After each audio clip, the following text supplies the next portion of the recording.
Prontinho. Pronto, mudei só de microfone aqui para ficar tranquilo. Como de hábito, boa noite, bom dia, boa tarde a todos que estão assistindo mais um talk do Grupo de Finanças Digitais da UFPE, hoje com a ilustre presença do Courtney Guimarães, uma persona muito conhecida nesse mundo cripto. O Courtney é Chief Scientist da Avanade, para quem não conhece, é uma joint venture entre a Century e a Microsoft, e um pioneiro no mundo cripto do Brasil. Portanto, tem um zilhão de histórias para contar. A gente vai tentar extrair um pouco dessa trajetória do Courtney. Mas antes, eu queria fazer o agradecimento usual aos nossos parceiros, o Departamento de Informática, o Centro de Informática da UFPE, o Departamento de Economia, a CESA School, o Diretório de Grupos de Pesquisa do CNPq, que certifica o nosso grupo, Softex, enfim, esse é um toque eminentemente de trazer conhecimento novo para os estudantes e pessoas que se interessam nesse mundo digital. Nessa oportunidade temos o Courtney, esse talk é o 15º, mês que vem teremos um especialista em regulação, que é o Isaac Costa. Enfim, estamos tentando contribuir ao máximo com o nosso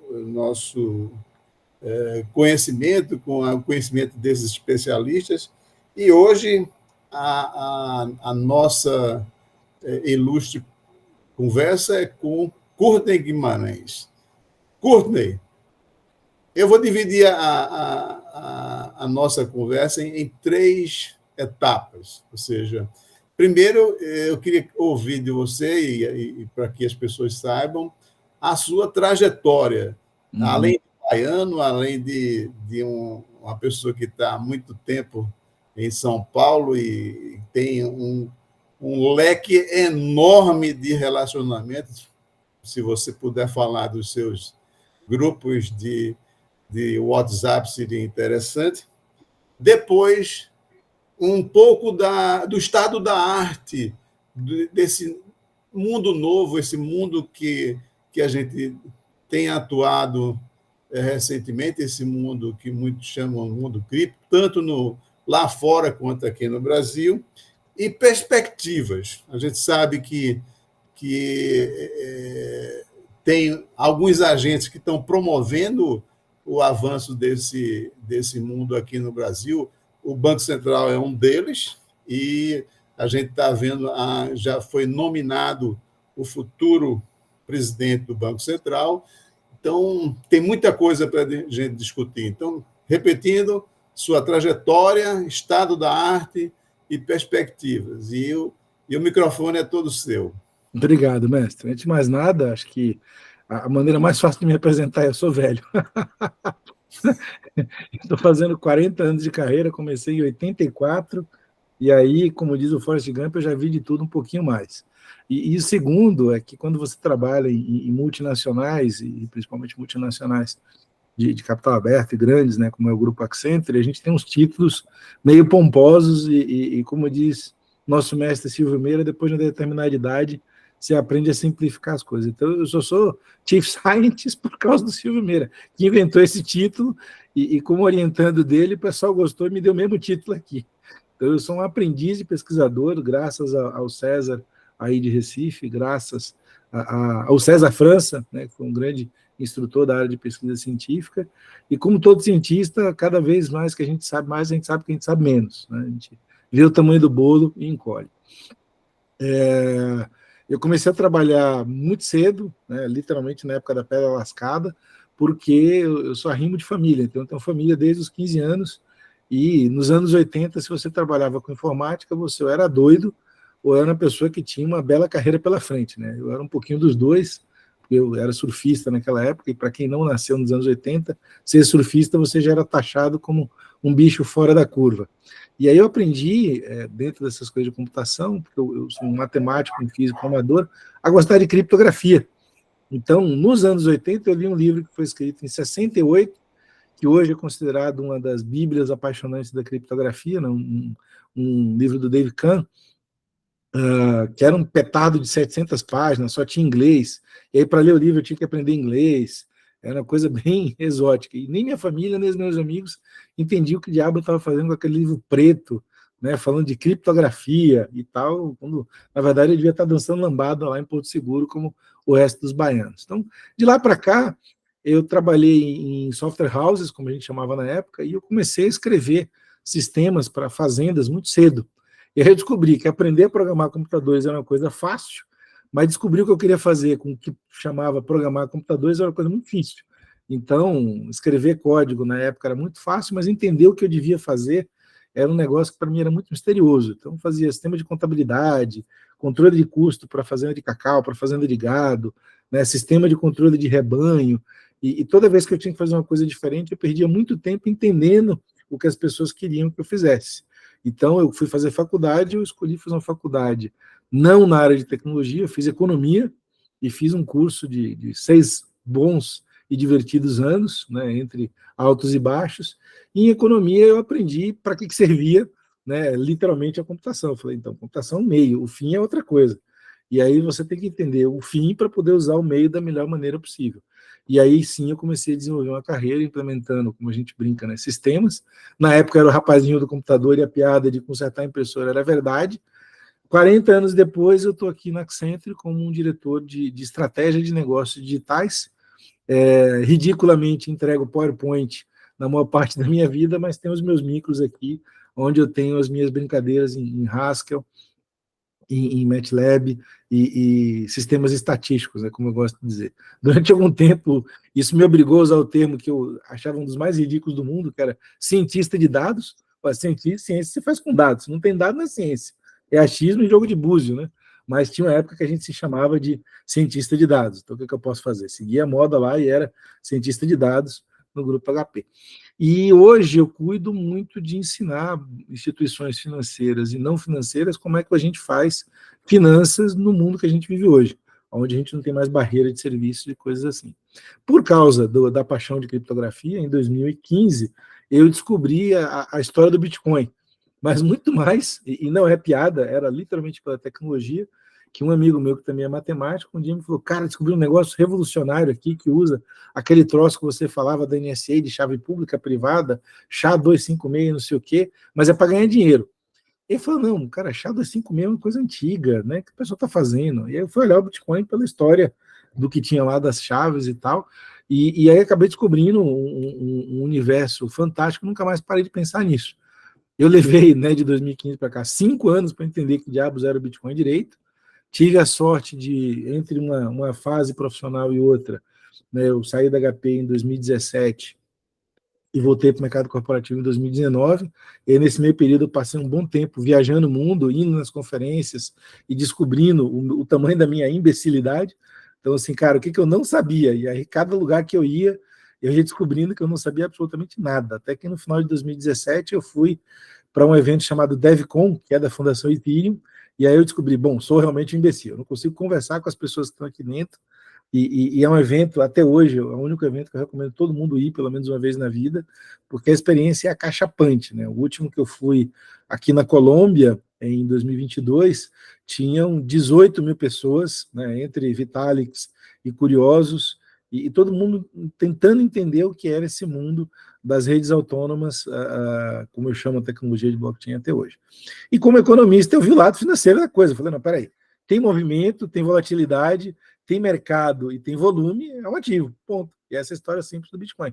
Mas, ao mesmo tempo, nessas vindas de 2015, né, até mais ou menos 2020, a gente viu os ICOs, os golpes, as pirâmides, né, as ondas de idas e vindas, até que em 2020 aconteceu um fato que pouca gente deu atenção, mas que para mim é o grande divisor de águas. Em 2020, o mercado americano publicou uma lei onde ele permitia que empresas de capital aberto pudessem ter criptoativos.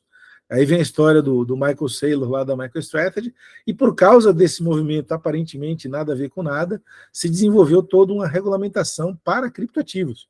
E estamos falando só de criptoativos mesmo, Bitcoin, Ethereum e coisas que eram consideradas exóticas, né? E nessa vinda, o long story short de 2020 para cá, os bancos estão finalmente entrando nesse game, com a MiCA na Europa, com a legislação que o Bacen está desenvolvendo aqui, etc.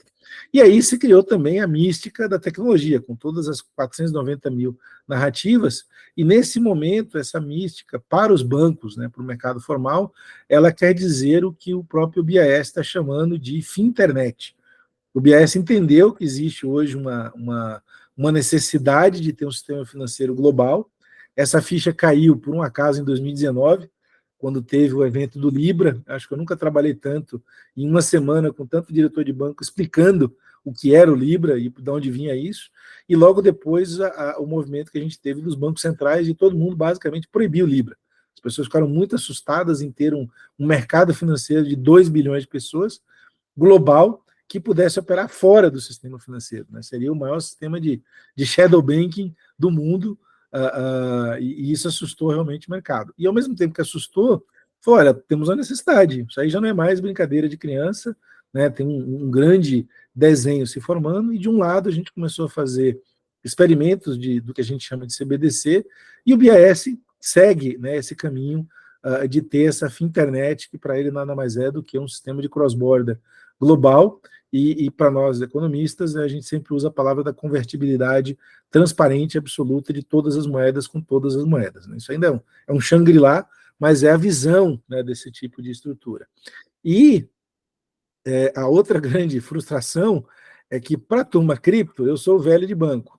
E para a turma de banco, eu sou louco de cripto. Porque eu entendo de cripto e entendo de banco. Eu estou tentando explicar uma coisa para um lado e para o outro, e fico sempre no meio do caminho, né? Então, o pessoal diz, não, você está dizendo que você quer golpe porque você não entende Bitcoin. Eu falo, gente, eu entendo Bitcoin.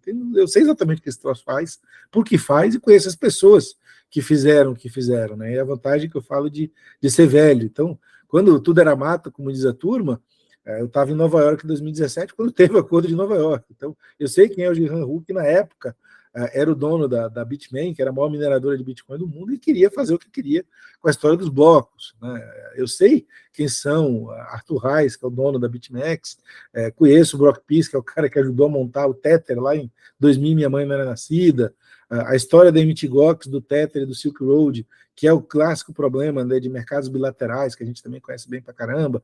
Então, a história do Tostini, Bitcoin não vale nada porque não tem mercado, e tem mercado, mas não vale nada. Bota um marketplace no meio, bota a oferta de demanda de compra da moeda para ser usada no marketplace, ele saiu de zero para alguns milhares, algumas centenas de dólares, né? A história que a gente viu antes.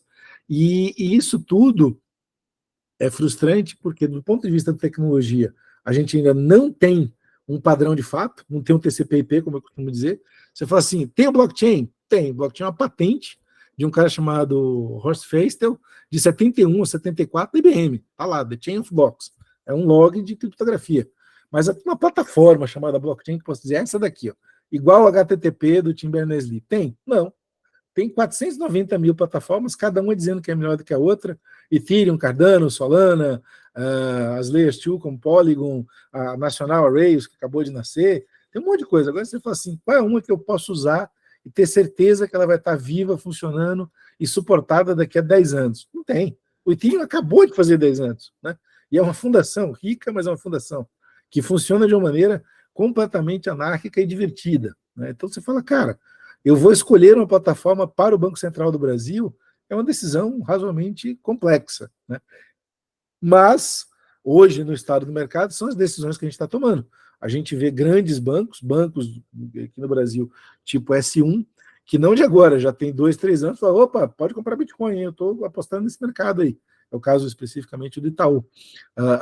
E aí a gente vê, como a gente brinca no mercado, a nossa fintech mais inovadora, chamada Banco Central, tomando a licença e o poder de, pela primeira vez na história, a gente conseguir liderar um movimento de inovação realmente, não só de otimização do sistema financeiro, e tocar isso de uma maneira, eu diria, não só revolucionária, como o Bacen tem feito várias coisas, mas em termos de inovação global. As decisões do Bacen em relação ao piloto do Drex, elas são extremamente corajosas em se tratando do tamanho da nossa economia, extremamente brilhantes do ponto de vista de tecnologia e extremamente inovadoras. Só que ninguém fez o que eles estão fazendo. Então, é fácil a gente bater, está demorando, não sei o quê e tal, mas, assim, ninguém fez o que eles estão fazendo. Claro, tem um monte de coisa que podia ter sido feita diferente, mais fácil, etc. Podia, mas na conjuntura, com os recursos que eles têm, com o tamanho da porradaria que o próprio Bacen recebeu nos últimos 2 anos, e com as dificuldades estruturais que a gente tem aqui por ser o Banco Central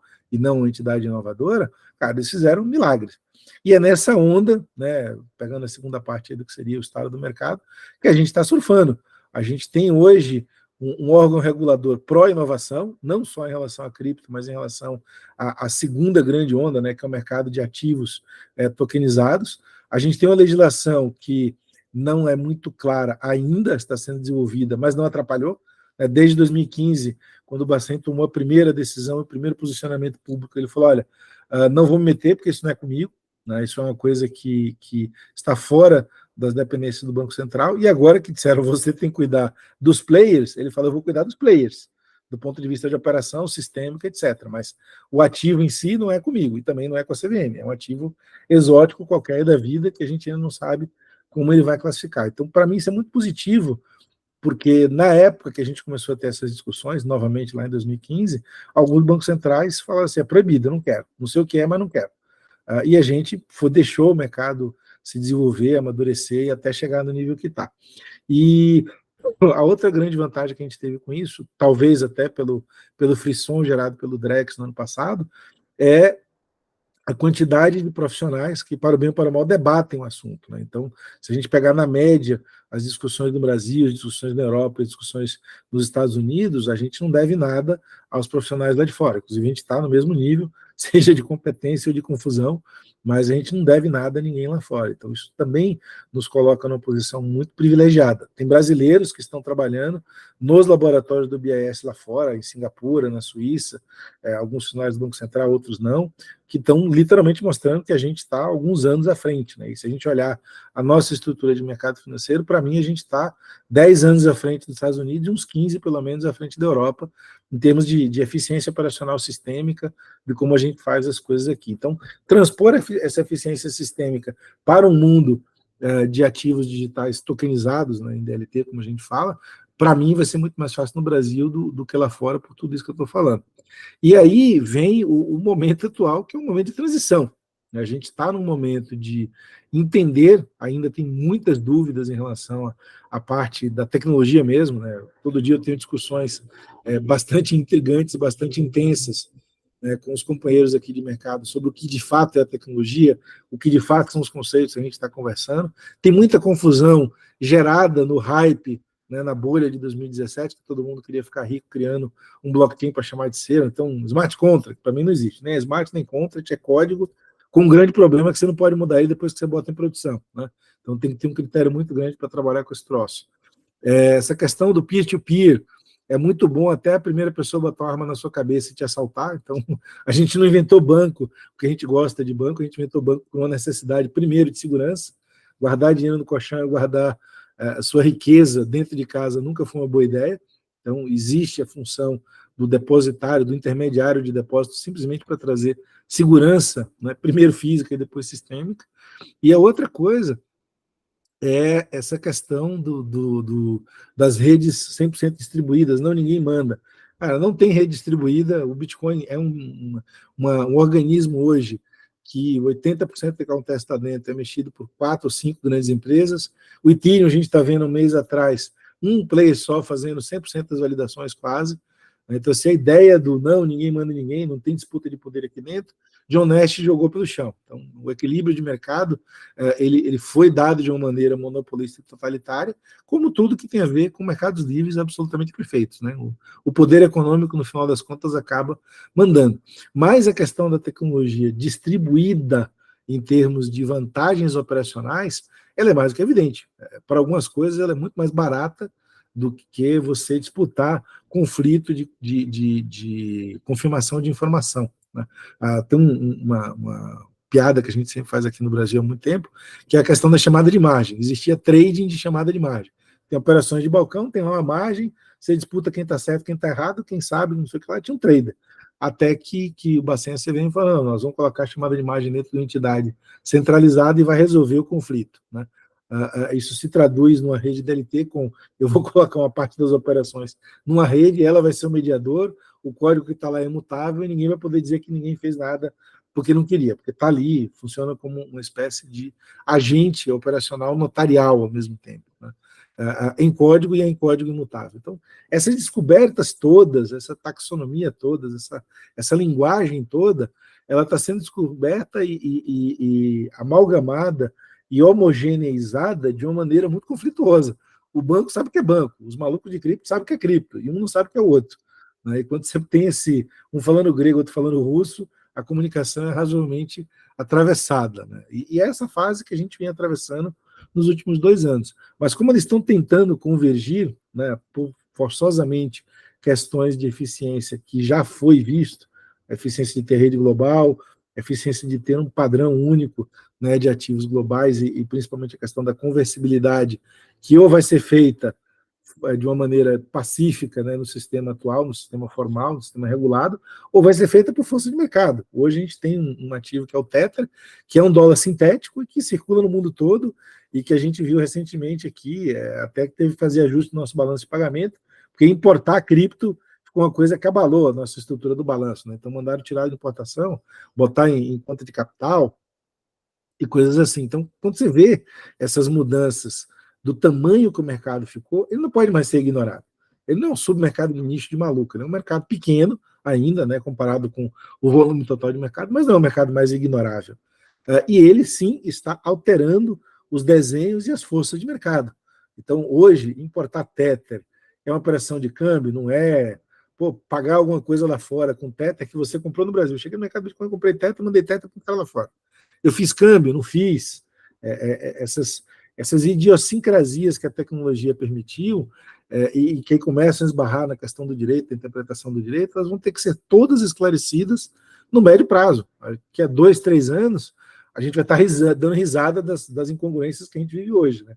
Mas é preciso que exista a diferença para a gente falar, tem uma coisa nova aqui, como é que eu encaixo o antigo no novo e continuo rodando as engrenagens do que será possível no futuro.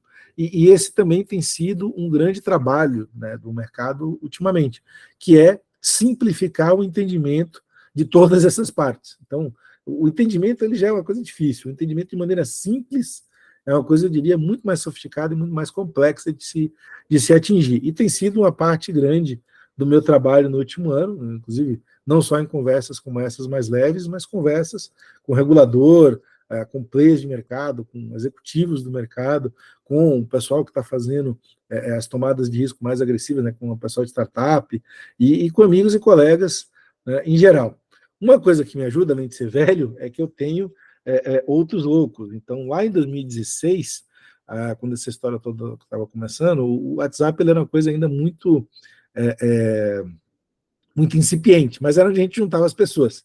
Então, por uma piada qualquer de mercado, nós criamos um grupo, esse grupo chamava Satoshi e Hayek, que era até de um amigo meu, e aí o grupo tinha, na época só podia ter 256 pessoas, tinha 256 pessoas que passavam o dia inteiro conversando, cotação de Bitcoin, vem Ethereum, o que é isso, o que é smart contract, o que não é, até que um dia que os 2 amigos que fundaram um grupo brigaram. E aí eles brigaram, cada um foi para um lado, cada um criou uma coisa separada. Eu falei, peraí, eu vou unir esse pessoal. E aí eu criei um grupo, que era uma piada, inclusive, uma alusão ao DAO do Ethereum, chamado Hard Fork Café Brasil. E aí o Hard Fork, ele foi ganhando por mera e espontânea inércia, ele foi crescendo e as pessoas falaram, cara, não dá para falar de tudo aqui, vamos separar. E a gente foi criando puxadinhos, né? Tipo, não, vamos, advogados, vamos juntar todo mundo no canto. Não, o pessoal que gosta da tecnologia X, vamos juntar todo mundo no outro canto.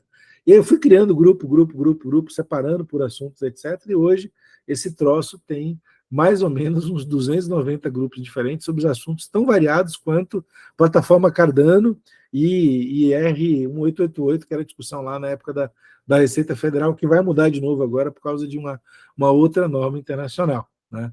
Hoje ele é um ambiente, eu diria, muito mais calmo, tem muito pouca confusão, e o mais ativo, obviamente, é o grupo que tem vários subgrupos da área de regulamentação. Então, tem o regulamentação mesmo, tem o grupo lá de compliance, tem o grupo dos PLs, tem o grupo da N888, tem o grupo de impostos, né, que o pessoal está alvoroçado, como sempre, e é onde tem acontecido os debates mais divertidos, né, por assim dizer, desse universo.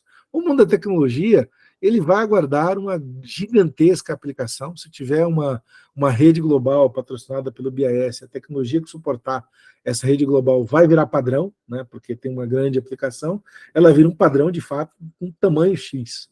E o mundo que eu chamo de redes abertas, ele ainda está disputando para ver quem é que vai ter um padrão tecnológico, porque esse mundo não é disputado por tecnologia, esse mundo é disputado por valuation do token subjacente à tecnologia. Então, a Fundação Ethereum é uma das fundações de pesquisa mais caras do mundo, porque o token Ethereum ainda está uma boa parte do que foi emitido lá em 2014 em prol da fundação. E esse troço varia, né, de 2 a 4 mil dólares com uma facilidade, né, incrível. Então, quando você olha para essas coisas, você fala, não, peraí, o pessoal está tentando criar o próximo, por assim dizer, o próximo TCP/IP, ou o pessoal está tentando ficar rico, ganhar Lamborghini e tal. E tem os dois. Né? Quando você não precisa mais se preocupar com dinheiro, que você está rico o suficiente para poder trabalhar naquilo que você realmente gosta e se divertir, que é o caso do Vitalik, ele realmente trabalha para evoluir a plataforma. Ele é um grande filósofo de tudo isso que nós estamos falando aqui, e é um moleque de uma inteligência absurda, né? Principalmente na questão de código, de engenharia e de criptografia. E você pergunta quantos Vitaliks tem trabalhando diariamente nisso? Cara, por baixo uns 300, 400, e que é uma equipe razoavelmente grande. Então, é inexorável que a evolução do mundo Ethereum continue. Se isso vai ser um padrão de fato, se isso realmente vai chegar a ser a plataforma, como hoje, é o próprio caso do TCP/IP, que pouca gente lembra, mas não era a tecnologia líder, né, em termos de desenvolvimento acadêmico, é uma tecnologia um pouco mais pirata, por assim dizer, que virou padrão de fato, né, por uma questão de mercado, a história pode ou não se repetir. E aí cabe a gente aguardar. O que é inexorável é que eu acho que a história de ter um sistema paralelo, né, principalmente um sistema que não tenha uma obrigação jurídica de fazer, não dizendo que é ilegal, mas é que ele não tem a obrigação jurídica de. Né, então, uma situação meio cinza para alguma coisa, é extremamente interessante, porque assim como a internet, até hoje, né, é um ambiente razoavelmente livre, você não consegue dizer que você quer que um pedaço X da banda seja determinado só até uma determinada coisa, né? Uma das coisas que a gente mais luta dentro do mundo da internet é para manter essa liberdade, senão a gente volta a ser um segmento, digamos assim, oligopolizado por telecom. A questão desses ambientes abertos de cripto serve para isso.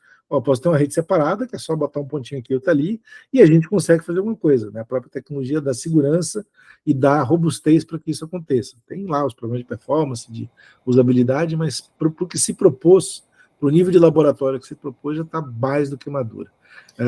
E é nesse papel todo que a gente está lidando hoje. Professor. Me permita fazer uma provocação, que é a seguinte: não há dúvida naquilo que você aponta de que tem no Brasil atualmente muita gente falando, muita gente contribuindo para esse debate, inclusive você pontuou que nós estamos na fronteira, o nosso Banco Central com suas aplicações é hoje muito visível, mas o que eu sinto é que esse debate ainda está no nível tecnológico, ou seja, se você contrasta o surgimento do mundo cripto com lá em 2008, no ápice da crise financeira, ou seja, a moeda veio, ou a perspectiva de moeda veio com a ideologia da substituição do sistema financeiro internacional.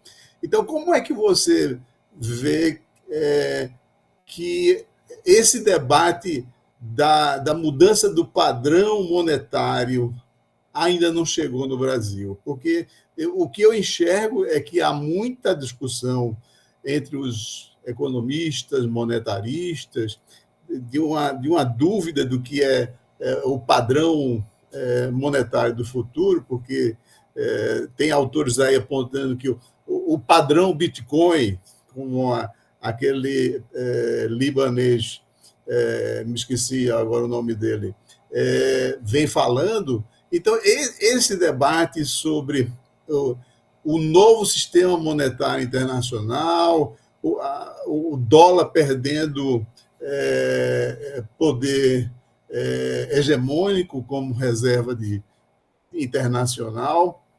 Então, você tem observado essa discussão no Brasil? Olha, não só tenho observado, como aquelas modéstias, né, e ao mesmo tempo aquelas empáfias de economista ruim, que é o meu caso. Eu tenho discutido muito isso com o professor Gustavo Henrique. Eu acabei de botar um artigo aqui no chat que ele escreveu. Gustavo Franco, né? E a gente teve essa discussão por quase 6 meses. E ele publicou esse paper com uma visão dele sobre o que seria o futuro do dinheiro.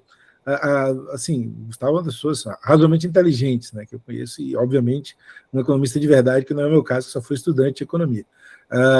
Mas ele tem opiniões muito duras. Ele fala, gente, isso aí é brinquedo de criança, isso não tem lastro, isso não tem responsabilidade, isso é um ativo extremamente especulativo, extremamente volátil. Então, ele não serve como reserva de valor para um país com PIB de alguns trilhões, né? Conhecendo o mercado de Bitcoin, é aquilo que faz o pessoal de cripto me dizer que eu sou o velho de banco, é um mercado manipulado. A gente sabe quem manipula, de que jeito manipula e para que lado manipula, né? E é um mercado sem controle. E é um mercado onde quem mandava no preço até o ciclo anterior eram os validadores, né, os mineradores. Volto a citar lá o Jihan Hu, que, enfim, no pico de 2017, 2018, quando o Bitcoin saiu de $900 e foi para $21 mil, era claro uma manipulação do mercado dos mineradores, óbvio, ululante aquilo, né? Nesse novo ciclo que saiu de 15 mil para 68, né, novamente, aparecem as mineradoras, vamos investir, etc. E aí para de crescer, para de ter volatilidade. A gente acabou de ver falência de uma mineradora essa semana, né, de uma validadora essa semana. Então, essa questão do dinheiro do futuro, ela tem uma questão em economia monetária muito mais séria, que é a questão da senhoragem, né, da coinagem do dinheiro. A gente inventou, depois do fim do padrão dólar, né, do padrão dólar-ouro, a gente inventou o dinheiro sintético absoluto. Então, hoje nada tem lastro em nada. Mas todo lugar tem um cara que garante. Se esse cara é confiável ou não, é outra discussão, e para evitar isso, existe uma métrica chamada risco-país. Ponto. Risco-país dos Estados Unidos, mesmo com o tamanho da dívida que eles têm, que é estratosférico, é zero. Por quê? Porque o cara tem arsenal atômico, exército, enfim, são quem são. O risco-país do Brasil oscila muito dependendo da direção do vento, das borboletas da Dinamarca. Mas tem aqui. A moeda é tanto, o risco-país é tanto, você desconta o risco, né, e vê o fluxo normal de entrar dinheiro e sair dinheiro, né? Novamente, voltando ao Gustavo, ele escreveu outro dia, inclusive, sobre a questão do câmbio, né, quando ele estava tentando falar de juros, e a gente fica nesse dilema existencial, porque monetarismo hoje é essencialmente PIB e política de comércio internacional. O quanto eu produzo é o tamanho do meu PIB, o quanto eu importo é o negativo do meu PIB, a sobra disso, na teoria, são minhas reservas, né?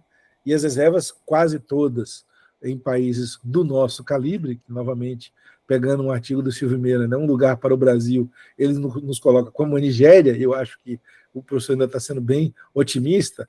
Nós somos um país de terceiro, quarto mundo. Então, nosso mundo nossas reservas são em dólar, ponto. Então, se nossas reservas são em dólar, porque a gente tem, enfim, não tem conversibilidade, não tem seriedade vista do ponto de vista mundial, que são discussões infinitas nisso, a gente tem um lastro, né? E é essa a maneira do mundo se comportar.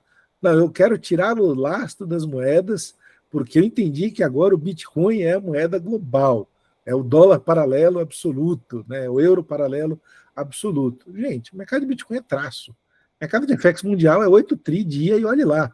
O mercado de Bitcoin, no pico da vida, chegou a 2 tri, no dia que começou a guerra, né, e voltou de novo. Ele não passa um dia maravilhoso. O movimento global de Bitcoin não vai passar de 100 milhões de dólares. Então, é um mercado de nicho. E é um mercado que é para especulação. Você fala, movimentamos 18 trilhões de dólares de Tether. Sim, não foi na economia normal. Foi no trade de economia cripto, ou mandando dólar para um lado para o outro em forma de Tether, né? E é novamente um número pífio, perto dos 4 trilhões de dólares que eram registrados lá na DTCC. Isso não é um número sério. Então, eu conheço o Seth Adam, quando ele fala assim, é um padrão Bitcoin e tal. São pessoas que durante um período do tempo, elas literalmente, né, como eu falo, elas não são pilantras nem aproveitadores, eles acreditavam seriamente nisso. O pessoal teve um trauma muito grande lá fora com a história do 2008, né, da crise de 2008, e basicamente as pessoas perderam a confiança no sistema financeiro.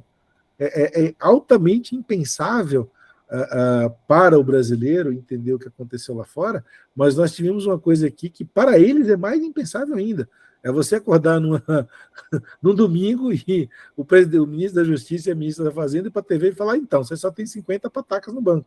Nós sofremos um confisco dos piores do mundo, que acho que nenhum país ditatorial teve coragem de fazer isso com a população. A gente fez. Né? Isso para o americano também é absolutamente impensável. Se isso acontece nos Estados Unidos, lá tem uma guerra civil instantânea, de um dia para o outro. Né? E aí, esse pessoal falou, cara, como é que eu tenho uma alternativa a isso? A alternativa é compra diamante, né, bota num cofre em algum lugar, compra ouro físico, bota num cofre em algum lugar, mas não tinha alternativa eletrônica. O Bitcoin começou como essa alternativa.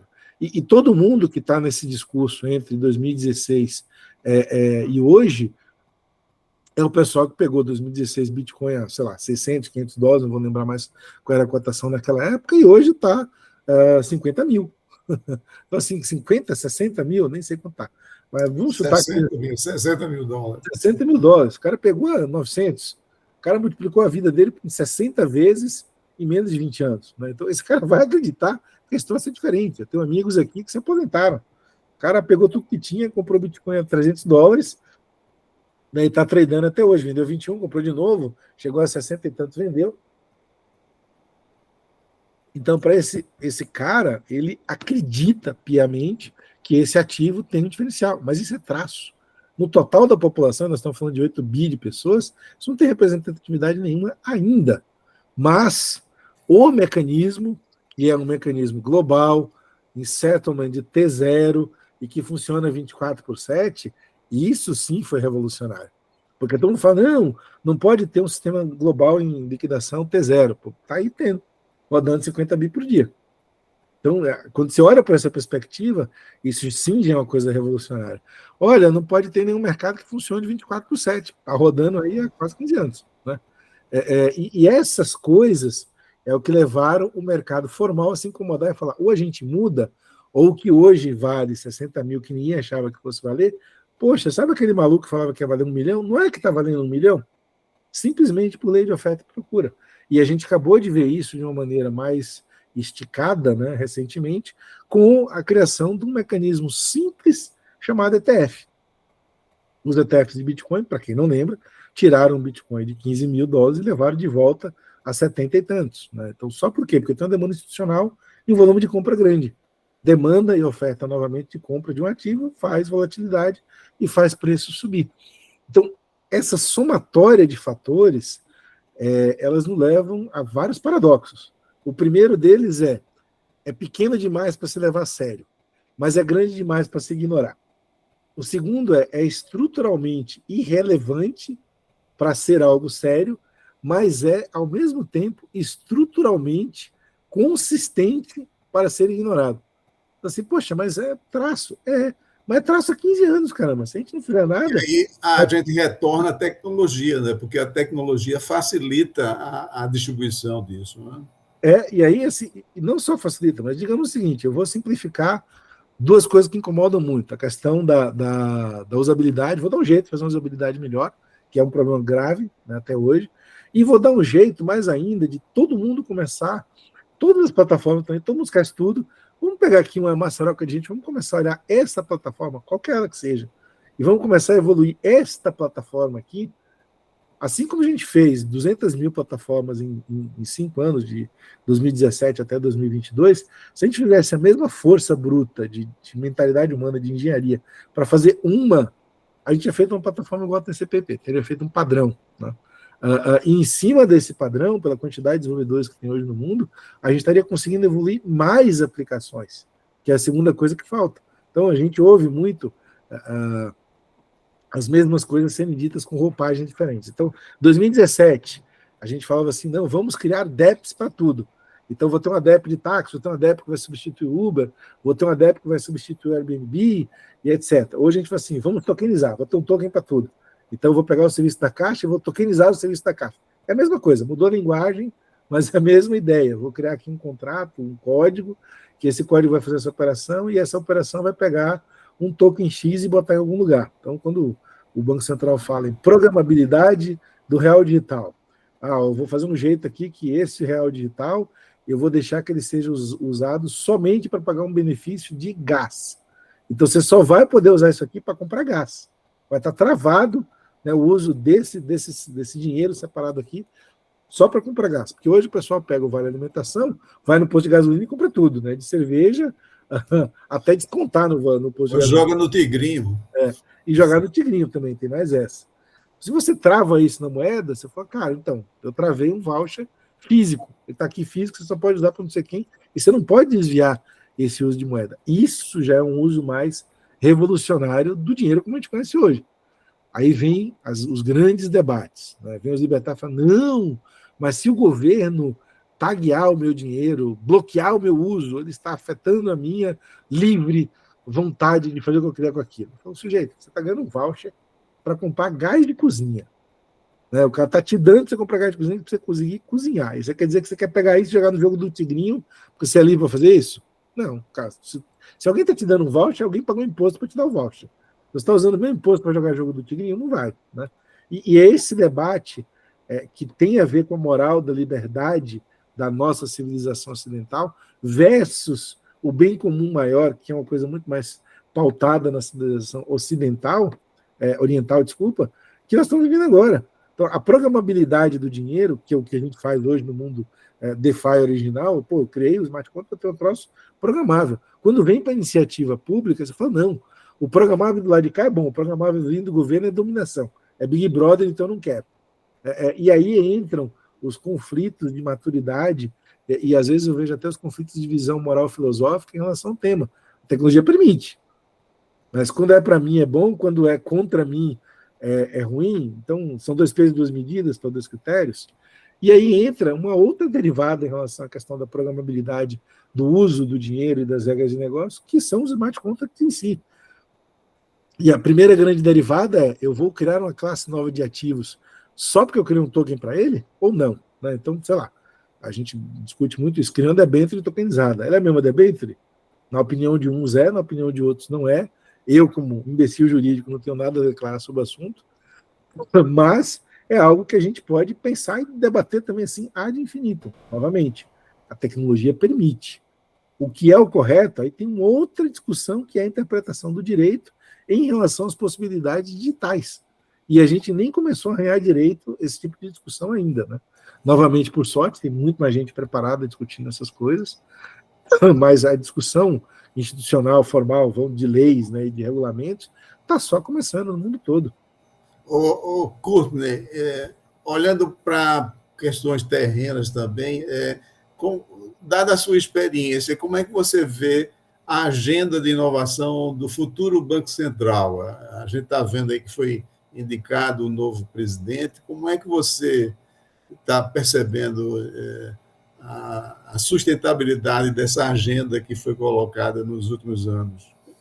Olha, isso aí seria um exercício de futurologia bem grande mesmo, até porque eu lembro de ter comentado outro dia com um amigo também antigo, quando entrou o Ilan, né, na época, eu acho que era o Trombini, depois foi o Ilan, a gente não imaginava que fosse ter o nível de revoluções que teve, como, por exemplo, a criação do aparato que hoje resultou nas fintechs, né, que é a lei de 2013 lá de criar o arranjo de pagamento como estão hoje. E a gente não imaginava, quando foi criado o arranjo de pagamento, que a gente tivesse hoje a quantidade de fintech, a quantidade de sub-elementos como prestadores de serviços formais, né, com instituições reguladas pelo Bacen, que existe hoje. E aí, eu acho que a gente atingiu um estado institucional do Banco Central, que isso independe do seu colegiado e independe do seu presidente. Isso é muito mais direcionamento do corpo técnico e principalmente dos corpos de inovação dentro do Bacen. A outra coisa é que a sociedade aprendeu a ver o Bacen como algo não muito ortodoxo no papel original dele, de controlar a estabilidade da moeda, de controlar o valuation da moeda, de controlar políticas públicas, principalmente, né, políticas monetárias e políticas de juros e coisas assim. Então, o Bacen passou a ser visto muito mais como agente do sistema do que um regulador do sistema apenas, né? E o PIX, eu acho que foi a prova, a pedra mais fundamental em cima disso. O sucesso do PIX é simplesmente uma arbitragem de preço. É barato, ponto. Por isso que, cara, se é barato, eu vou usar o que é barato, né? Eu lembro, há muito tempo atrás, eu viajando pelo sul de Minas, e eu fiquei impressionado que eu fui para Tiradentes e o cara só citava cheque, porque não queria pagar a utilização de cartão. Ele achava que o risco do cheque era menos danoso para ele do que o valor que ele pagaria no cartão. E isso com o Pix mudou, né? 200 anos depois mudou drasticamente. Então, quando a gente olha para essas conjunturas, acho, e é um machismo gigantesco, que não teremos grandes mudanças de rumos, né? Claro, isso depende de uma situação um pouquinho maior, chamada situação fiscal do país. O Bacen ainda depende de orçamento nacional, e nós estamos vendo, né, obviamente, guardadas as devidas proporções, problemas de orçamento fiscal que a gente está tendo. E aí eu não vou entrar no mérito se é do governo, se não é. Eu, como um economista privado, eu prefiro lidar com a economia privada. E eu acho que, por economia privada, a gente tem problemas ainda a resolver na estrutura do país, principalmente nossa dependência, né, a ciclos de commodity e uma série de outras coisas, que nos leva assim, cara, não tem dinheiro entrando, como é que eu vou arrecadar? Simples assim. E, nesse contexto, talvez a gente tenha uma situação onde realmente eu tenho que cortar custo. E custo de orçamento, o Bacen é orçamento federal, né? É a única coisa que eu vejo em termos de ameaça. Eu falo assim, olha, não vou precisar cortar custo. Não preciso nem continuar, como eu brinco, né, fazendo as palestras empolgantes do Roberto Campos, mas é só não tirar o foco. O Bacen é um elemento de inovação. O Bacen Plus é uma política de supervisão, né, do Bacen, assim como os regramentos do Bacen. Uma coisa é você dizer, você tem que fazer isso desse jeito, etc. A segunda coisa é você botar infraestrutura tecnológica para cumprir esses regramentos. Então, o nosso Bacen, entre outras coisas, é um Bacen online, o que outros Bacens não são. Nós fechamos contabilidade todo dia por causa disso, né? E além dessa digitalização do próprio aparato, ele ser um agente modificador do sistema. Não basta dizer faz, né? Como é o caso, por exemplo, do OpenPix, do Open Finance, DDA, etc. É o caso assim, eu vou fazer e vocês vão ter que se adaptar, que é o caso específico do Pix. No caso do Drex, mas eu não sei como faz, é sistêmico, tem muito conflito de interesse quando você olha as instituições e tal. Não, pode deixar que eu faço. Ele está testando, olhando sistemicamente o todo e fazendo o que tem que fazer. E como isso é uma agenda prerrogativa institucional, fazer inovações sistêmicas, né, e não é de agora, novamente o meu achismo, jogando búzio aqui, é que não vai mudar. A gente não consegue arrefecer isso. Os ganhos para a população foram muito grandes. E tem outras agendas do mesmo, digamos assim, naipe, que não são do Banco Central, mas que vão trazer modernização digital para o nosso sistema financeiro. O split payment, por exemplo, que está saindo agora do bojo aí das reformas tributárias, tem a ver com isso. É uma grande defesa do Miguel Albuharde, e é basicamente você ter uma arrecadação justa entre despesa e arrecadação. Hoje você paga a sua nota fiscal, você paga o imposto da nota fiscal, você vai recebê-la, né? Vai recebê-la mais tarde, tchau. Tá vendo? Crianças, temos crianças. E aí, dentro desse contexto, o que a gente veio construindo enquanto corpo técnico, para mim, é um ativo quase que da nação, né? Então, hoje, eu estava outro dia vendo uma apresentação do Marilson, a gente estava num fórum, falando inclusive de Future of Money, e ele falou, olha, hoje eu tenho uma situação de portabilidade de crédito por causa do Open Finance, principalmente causada por imposição do Bacen, que eu não tinha antes. Hoje o sujeito deve tanto num banco, e deve um juro alto, o outro banco chega lá e fala, cara, eu estou comprando sua dívida, e compra mais barato, e literalmente, um já transfere a coisa para outra, já faz a compra, já faz a transferência, que era uma possibilidade que a gente tinha, por exemplo, telecom. Muito tempo atrás a gente não tinha, veio a portabilidade de telecom, pronto, todo mundo agora disputa todo mundo numa condição de equilíbrio de mercado muito melhor para o consumidor, né? E eu acho que, enquanto população, nós não vamos querer perder isso. Então, essa defesa mais técnica do Bacen, eu acho que ela é meio imutável, mas, novamente, estou na categoria achismo. ao lado disso, se você olha para o projeto piloto do Drex, a quantidade de bancos tradicionais que estão lá dentro apoiando a iniciativa é um atestado que pode vingar, né? Eu diria assim, o Drex, para mim, foi uma coisa que eu falei até para o Fábio, muito tempo atrás. Vocês vão ter uma surpresa com o Drex que vocês não estão esperando. O Drex, o projeto original, a Muvuca original, ele nasceu em 2021, quando a gente estava na outra bolha de Bitcoin, que o Bitcoin saiu acho que de $4.000 e subiu até 68 mil. E estava ainda resvalando nas iniciativas da China de fazer uma CBDC e ainda nos rescaldos da Libra do Facebook. Então ele nasceu assim meio timidamente, olha, queremos fazer uma CBDC. O Aristides tinha um paper de 2017, né? Eu dei aula para esse pessoal em 2017 na Blockchain Academy, a gente treinou quase 300 pessoas no Bacen, passamos uma semana lá dentro falando de cripto com o pessoal, e estava meio tímido. Quando esse negócio começou a decolar em 2021, né, para entrar efetivamente no mercado como demanda em 2023, eu lembro que em 2023 as pessoas não acreditavam, porque a gente fez um fórum que era do Real Digital, não era nem Drex, lá em Brasília, né? Eu fui, cara, tinha meia dúzia de gato pingado de cripto, uns 50 Helgov de banco e a turma do Bacen, tipo, ó, a gente quer fazer o Real Digital, o projeto CBDC, veja bem, etc. Como é que a gente faz, para que lado a gente faz? Nós aqui na firma, a gente tinha um projeto com a Febraban em 2021 para estudar o que era isso, né, 2021, 2022, e de repente, quando a gente... Tranquilo, tranquilo. E aí, quando a gente começou a falar disso em 2023, no comecinho de 2023, o próprio Bacen não acreditava, falou, vamos lançar um piloto, vamos ver quem vem, né? E aí eles tinham uma noção que eles não tinham condição de iniciar o mercado inteiro, mas eles acreditavam que o mercado inteiro iria, né, querer abordar isso de uma maneira tão interessante. Cara, long story short, dos 16 selecionados, tiveram pelo menos 60 submissões. Então aí ele já falou, opa, peraí, tem mais interesse do que eu imaginava. Segundo, existia ali na submissão uma palavrinha que causou uma celeuma, que é assim, consórcio. Quando falou que tinha consórcio que tem 18 empresas, né, juntos. Né? E aí, no segundo fórum do Drex, que foi no ano passado, 2023, cara, tinha 800 pessoas no Bacen.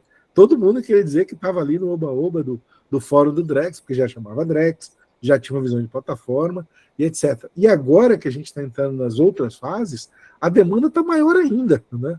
A gente deve ter de anúncio essa semana ou na outra sobre as escolhas aí da próxima fase do Drex do Bacen, mas eles não revelaram números. Falaram assim, ó, quantas submissões nós recebemos? Eu aposto que esse número vai ser muito maior do que o que tinha de submissão original, e é só dos pleitos dos participantes atuais colocarem mais coisas para serem testadas. Né? Então, essa iniciativa ela ganhou um corpo muito além dos bancos grandes. Ela ganhou corpo nos bancos grandes, nas fintechs, nas empresas do setor cripto, né, que tem empresa participando, tanto Foxbit quanto o mercado Bitcoin está lá dentro, como também nos outros fóruns. Tem a galera de valor imobiliário que falou, poxa, como é que eu começo a testar a tokenização liquidando direto em Drex? Né? Não é segredo. Eu estou fazendo parte de um projeto na Mima, justamente por isso. A Mima falou, peraí, eu também quero brincar de Drex, eu também quero brincar de tokenização liquidando contra um real digital. Então, essa é a segunda coisa. A adesão da sociedade, dos empresários e dos empreendedores a essas iniciativas de inovação do Bacen está sendo muito maior do que o esperado, até do que se tinha de expectativa. Por quê? O Brasil, assim, como qualquer outra coisa que a gente faça aqui de tecnologia, é um grande adaptador de tecnologia, seja enquanto indivíduo, cidadão, seja enquanto empresa. A gente está sempre no estado da arte. O que a gente não adota é porque a gente não tem dinheiro. E uma boa parte da tecnologia é cobrada em dólar, né? Então a gente tem um problema de câmbio para passar por. Mas teve dinheiro, teve condição, a gente investe. Por isso que nós temos o melhor sistema financeiro do mundo, modéstia à parte. E cara, você conta isso para o americano e para o europeu, eles dão risada. Falam, então, peraí, não. Deixa eu te ver só uma pergunta: quanto tempo você leva para fechar sua contabilidade? Quanto tempo você leva para explicar sua contabilidade? A gente fecha todo dia sem precisar explicar. Sabe aquele banco ali que quebrou porque não sabia fazer Asset Liability Manager, quebrou quando sabia fazer fluxo de caixa. A gente não tem mais isso no Brasil. Os bancos aqui tem todo o caixa arrumadinho e está todo mundo Bacen. Online, tá? By the way. Então, esse ufanismo que eu tenho de ver como funcionamos nós em termos de sistema se estende para a continuidade da agenda de inovação do Bacen. Vai ser muito difícil alguém conseguir mexer nesse ativo nacional que a gente conseguiu até agora. Courtney, caminhando para o final, uma palavrinha de sua opinião sobre a CVM, ou seja, já que a gente vai ver florescer esse mercado tokenizado, como é que o nosso regulador vai enfrentar isso?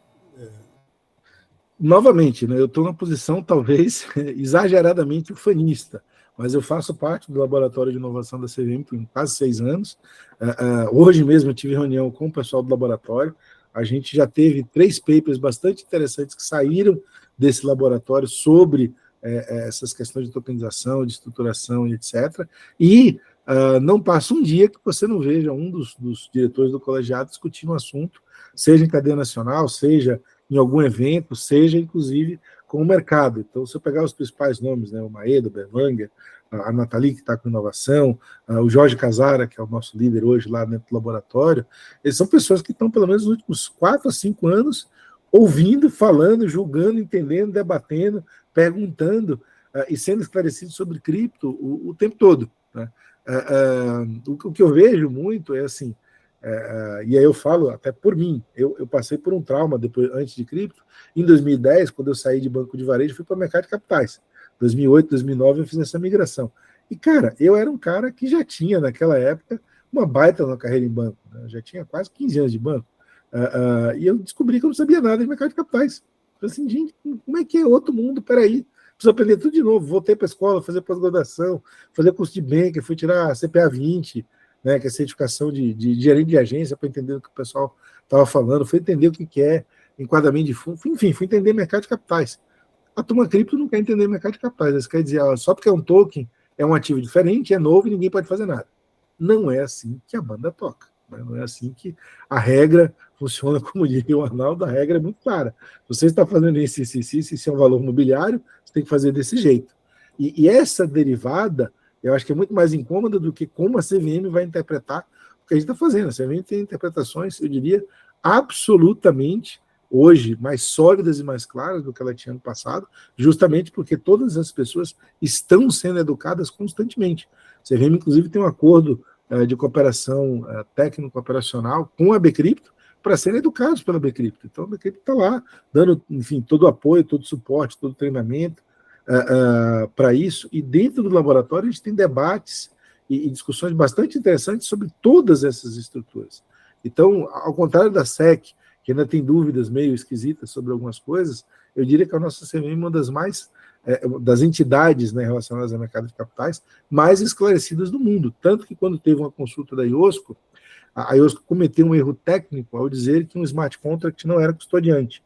No caso, por exemplo, de smart contracts DeFi. Nós fizemos uma resposta para eles, uma consulta pública que eles fez, dizendo, não, você está enganado.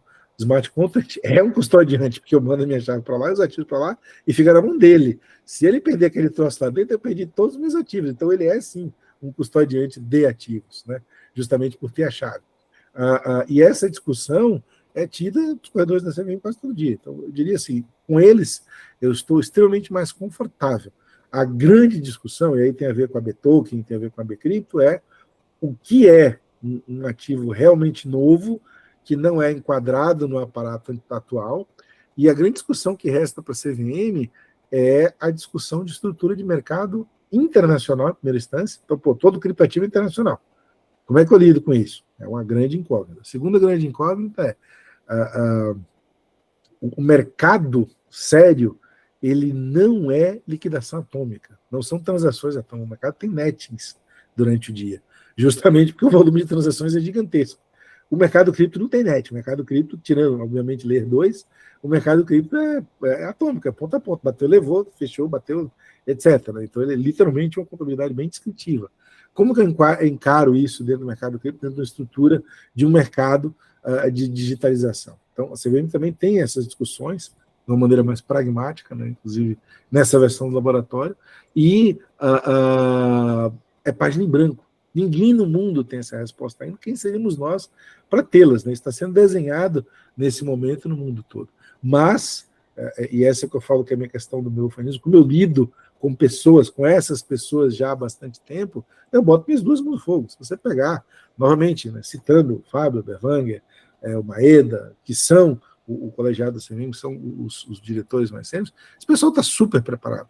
O pessoal é bem articulado, sabe do que a gente está falando, discute, tem discussões com os fóruns internacionais o tempo todo, tem as discussões do próprio laboratório já há bastante tempo, tem eventos que eles vão para o mercado o tempo todo, estão sempre presentes, sempre discutindo, assim como o próprio Bacen, né?